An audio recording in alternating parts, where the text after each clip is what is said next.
After 60, your words are not just words anymore. They carry the weight of an entire life crashing down into a conversation.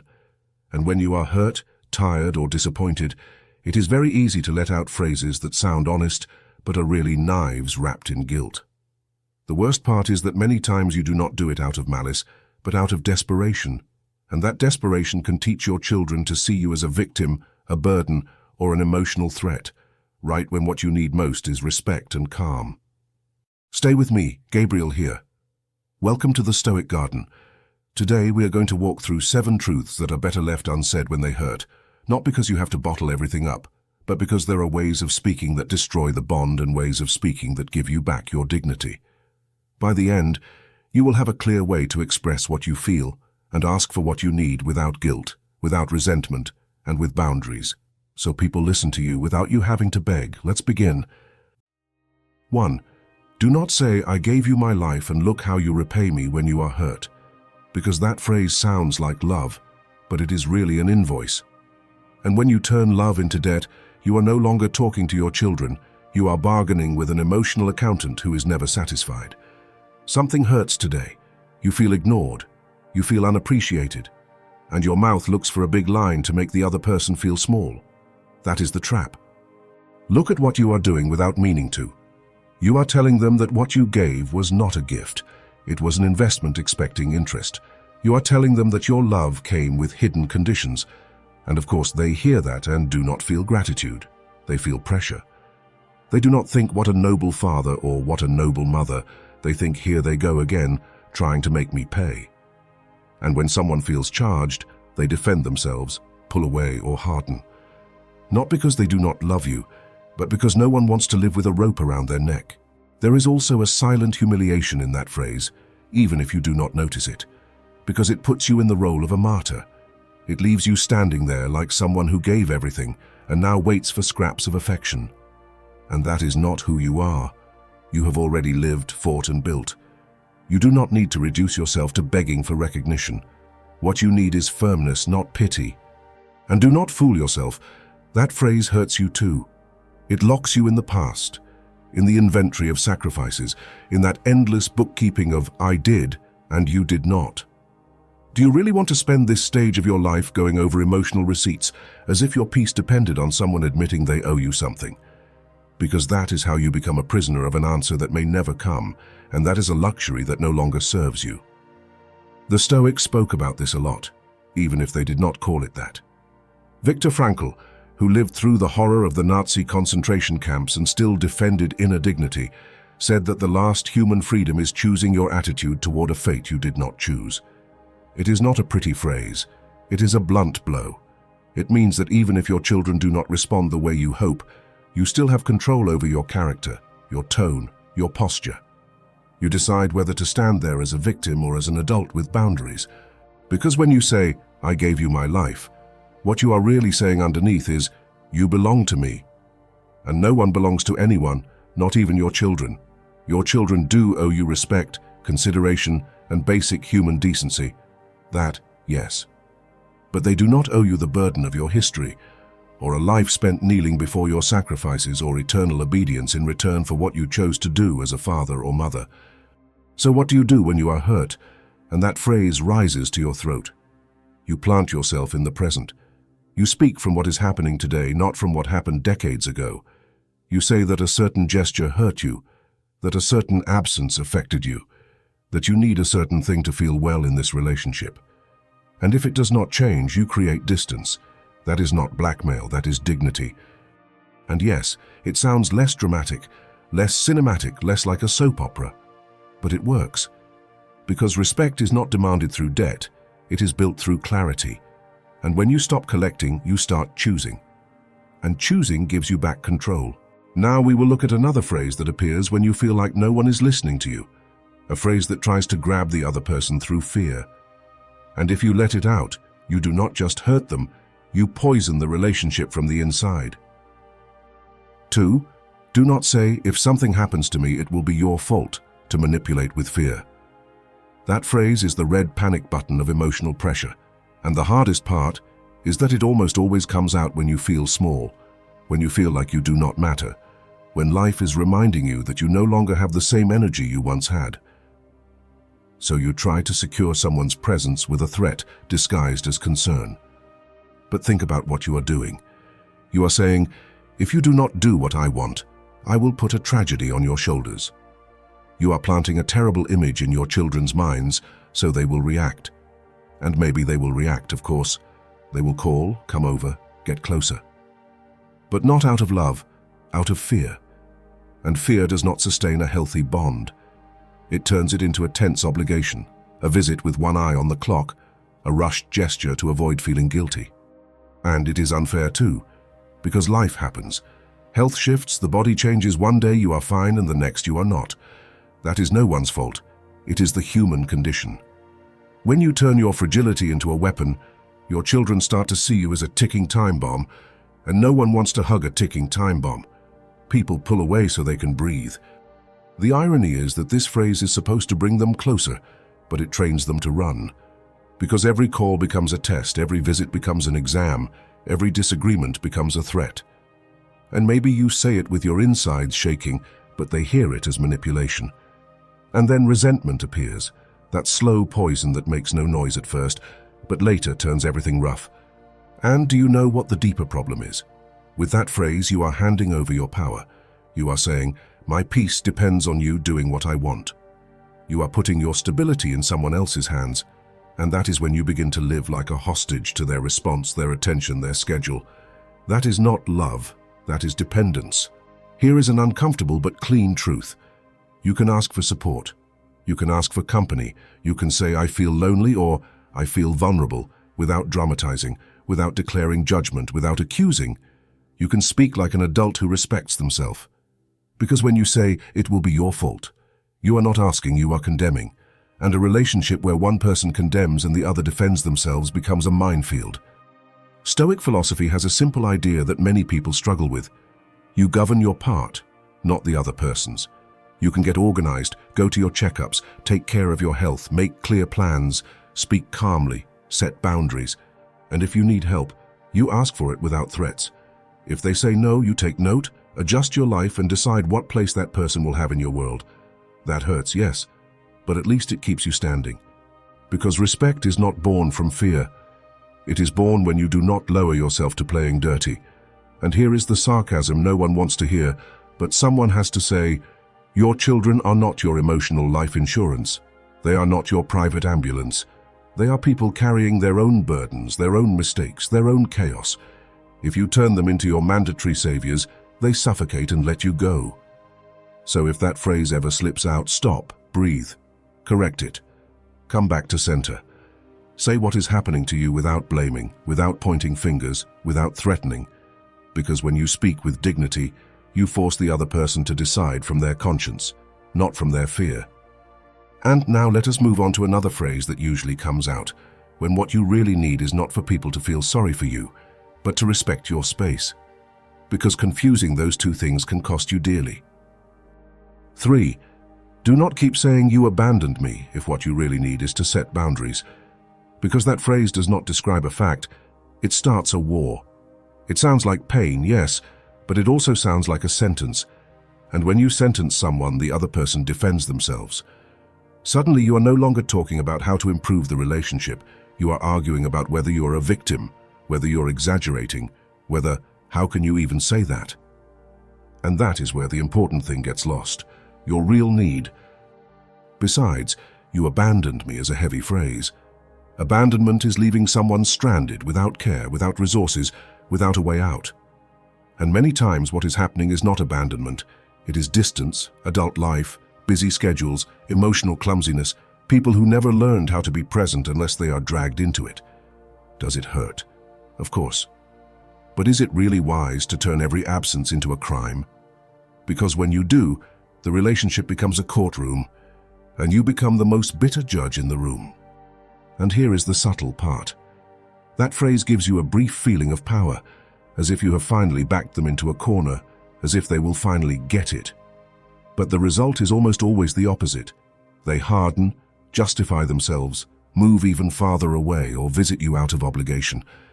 And you end up with a cold visit, the kind that feels like a chore, not affection. Is that what you wanted from the conversation? If what you need is a boundary, say it as a boundary, not as a reproach.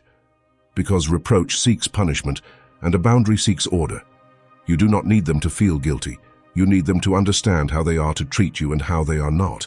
You need them to learn where the line is and what happens when they cross it. And that does not happen through drama. It happens through clarity. In the middle of this conversation, there is an uncomfortable question worth asking yourself. Do you want them to come closer because they love you? Or do you want them to come closer because they feel obligated to make it up to you? Because if you choose the second, do not complain later when they look at you with annoyance. No one can love with a gun of guilt pressed to the back of their neck.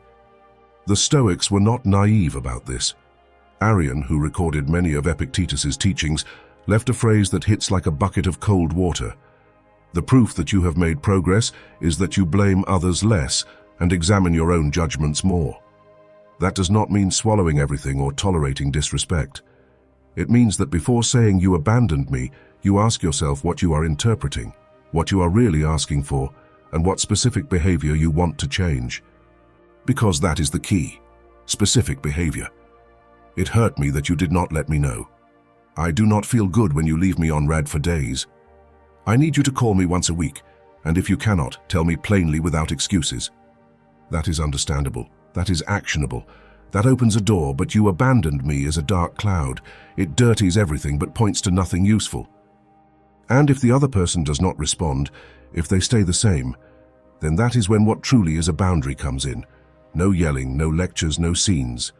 Distance, adjustment, no longer making yourself available to someone who does not care for the bond. No speeches, no performance. At your age, the strongest boundary is the one you hold without explanations. And this is not about becoming cold. It is about becoming clear. Because your dignity does not need anyone's permission to exist. Your dignity shows when you stop asking for love through reproach and start demanding respect with calm. And now let us move on to a phrase that sounds humble, but is pure poison for your self-worth and for the way people see you. 4. Do not say, I'm useless, I'm just a burden, because it lowers you and teaches them to see you that way. That phrase is not venting, it is programming. You repeat it and your mind believes it. They hear it and they learn it. And then you wonder why they talk to you as if you were in the way. Why they make decisions about your life without asking you. Why they treat you with that sticky condescension that looks like care but smells like contempt. When you call yourself a burden, you are giving them permission. You are handing them the label on a silver platter. And there is something even harsher. Sometimes you say it so they will contradict you, so they will say, no, Mom, no, Dad, so they will hold you for a while. It is like throwing out an emotional hook. It may work once, but in the long run, it wears people down. Because you turn every conversation into an improvised therapy session where the other person has to rescue you from yourself. At some point, without anyone saying it out loud, the thought appears that no one wants to admit. Here we go again. And that kills affection. Not because they do not love you, but because they cannot live propping up a self-esteem that you keep throwing to the ground every single day. Love does not grow where there is blackmail disguised as sadness. And let me put it plainly. Do you really think talking to yourself like trash will make others treat you like gold? Do you really expect respect while introducing yourself as someone useless? That contradiction comes at a high cost, because human beings, by instinct, tend to treat you the way you treat yourself. Besides, I'm useless is almost never true. It is exhaustion, grief, fear, the feeling that time is taking things away from you. It is seeing that you no longer have the same strength and getting confused, as if your worth depended on your output. But you are not a machine. Your worth is not measured by how many bags you can carry or how many favors you can do. Your worth is in your presence, your judgment, your story, your ability to hold yourself with dignity even when your body complains. And yes, you may need help. Of course you may. Asking for help is human. What is not healthy is spitting on yourself so someone will come lift you back up. There is a huge difference between saying, "This is hard for me, can you help?" and saying, "I'm a burden." The first invites cooperation. The second creates rejection, pressure, and guilt, as if the other person has to prove your value every 5 minutes or carry your sadness as an obligation. If you want to change the way people treat you, first change your language with yourself. Speak from your need without turning yourself into a victim. Say, I feel slower, but I still make my own decisions. Say, I need company today. Say, I can't do this alone and I'm asking without shame. That keeps your spine straight. That does not lower you. That shows you as an adult, not as defeated. And if deep down that urge to say I'm useless comes up, then here is a simple and brutal task. Silence that phrase and replace it with a cleaner truth. You do not need to invent greatness. You just need to stop lying to yourself in small ways. You are not a burden. You are a person in a different stage of life with real limits and with the right to be treated with respect. Because in the end, after 60, what matters most is not pride, it is dignity. And dignity begins in the mouth, in what you allow yourself to say to yourself and in what you teach others they can say to you without consequences. 5. Do not confess, I have no one, I only have you, because it creates pressure and rejection. That phrase sounds tender, but it lands like a sack of cement on the other person's chest.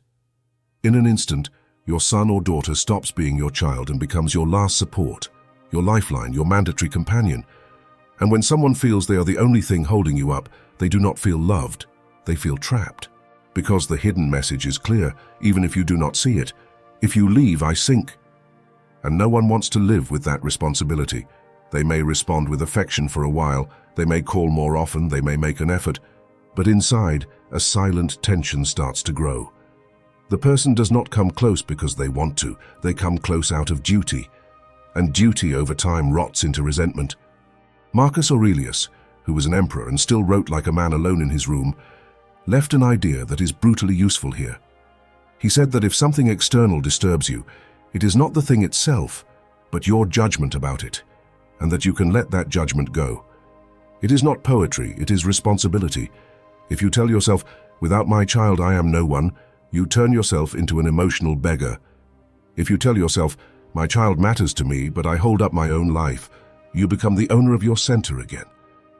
And here comes the part that stings. Sometimes that phrase is also an elegant way of controlling.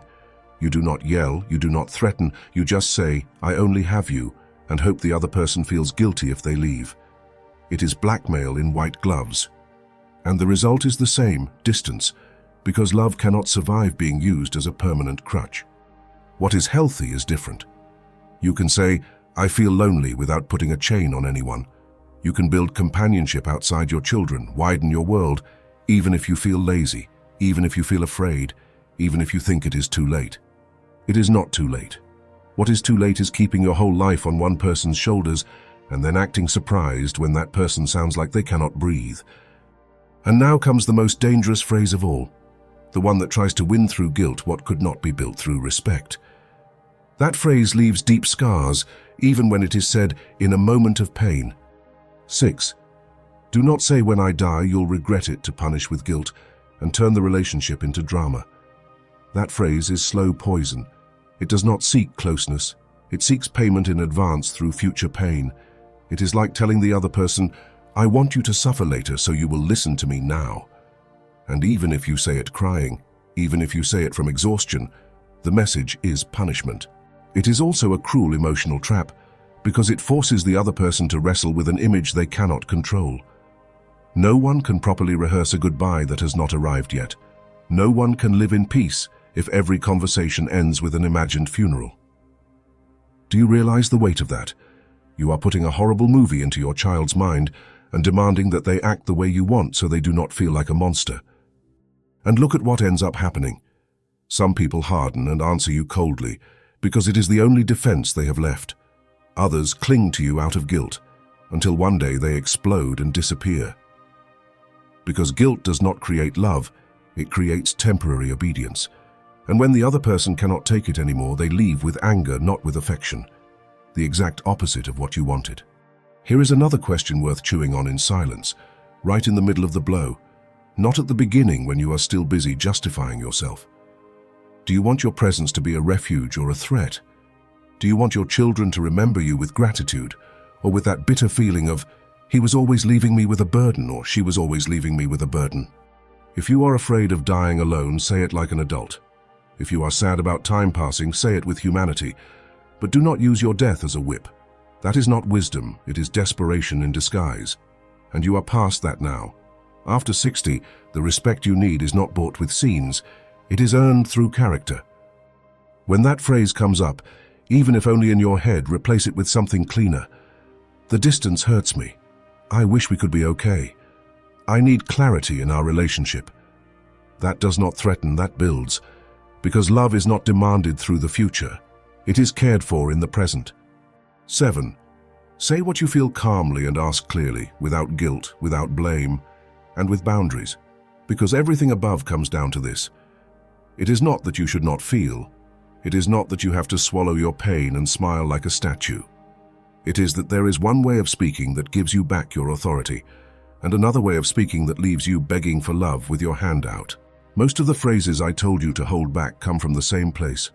Overflowing emotion. You say something to unload, to gain ground, to force the other person to react. And for a second it feels like you got control back. But it is a lie. You are only dropping your dignity on the floor to see if someone will pick it up for you. What works and truly works is simple. Speak from the present. Name the fact without exaggerating it. Say how it affects you without accusing. Ask for something specific without drama. And make it clear what you're going to do if that is not respected. No threats, no theatrical punishments, just decisions. Because a boundary is not a pretty phrase, it is a behavior. And in the middle of that tension, when your chest gets hot and you feel like dropping the emotional bomb, ask yourself something. Do you want to be heard, or do you want to win the argument? Because if you choose to win, fine, let the guilt fly, raise your voice, act out the tragedy, and then do not be surprised when the other person avoids you just to live in peace. Seneca, who advised powerful men in Rome and saw up close how impulse ruins lives, said it with brutal clarity. We often regret having spoken, but rarely regret having kept silent with prudence. I am not telling you that so you stay silent all the time. I am telling you so you choose the moment and the tone, because that is where real power is. Asking clearly is not humiliating yourself. It is showing that you know what you need. And setting boundaries is not cruel. It is stopping the habit of teaching others to treat you as if your emotions were a game they can push around and manipulate. If something hurts today, say it without turning it into a judgment on your whole life. If today you need more presence, ask for it without turning yourself into a weight on someone else's back. And yes, sometimes the other person does not respond the way you want. Sometimes they minimize it. Sometimes they dodge it. Sometimes they do not even understand. Welcome to reality. You do not control their maturity, you control your posture. And when you hold that posture without begging, without punishing, without making yourself small, you start filtering relationships the way water is filtered. What is clean remains, what contaminates is washed away. After 60, this is gold, because you no longer have time for conversations that drain you, or for saying things today that will weigh on you tomorrow. Speak calmly, ask clearly, and hold your boundaries with actions. And if someone cannot live with that, let them be uncomfortable. You did not come into this stage of life to be comfortable for others. You came to be dignified. In the end, this is not about staying quiet out of fear. It is about staying quiet about what lowers you and saying what puts you back in order. Phrases built on guilt, debt, and threat may sound intense, but they only leave wounds and distance. Real strength is something else. It is speaking from dignity, not from desperation. Take this into real life like this. When you feel hurt, do not let out the phrase that punishes. Let out the phrase that clarifies. Do not turn your pain into a weapon. Turn your pain into a signal to adjust your boundaries. If they respect you, the relationship improves. If they do not respect you, you still improve, because you no longer lose yourself trying to hold on to anyone. If this reflected something back to you, subscribe to the channel and come with me in this garden. And leave a simple phrase in the comments, I am Stoic, as a commitment to yourself.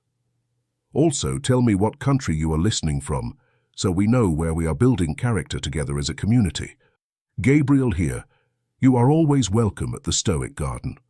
On your screen you will see 2 recommended videos to keep refining your calm and your boundaries without breaking yourself inside.